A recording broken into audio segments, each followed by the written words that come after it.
जानवी को आई अपनी माँ श्रीदेवी की याद, बोली उन्हें खोना सबसे खौफनाक पल था, दोबारा काम करने की हिम्मत जुटा पाना मुश्किल था। जानवी कपूर इन दिनों अपनी अपकमिंग फिल्म बवाल को लेकर बेहद सुर्खियों में हैं। इस बीच हाल ही में एक्ट्रेस ने बताया कि अपनी माँ श्रीदेवी को खोना उनकी लाइफ की सबसे बड़ी जंग थी। दरअसल जानवी से सवाल किया गया कि उनकी लाइफ में सबसे बड़ा युद्ध क्या था।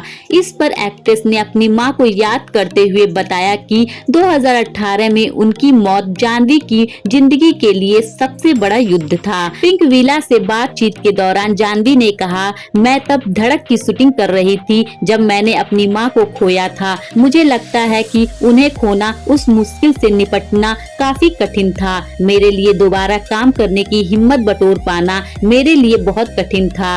इन सभी चीजों से निपटने का तरीका खोजना मेरे लिए बहुत कठिन था। इन सभी चीजों से बाहर निकलना मेरी जिंदगी का सबसे बड़ा युद्ध था।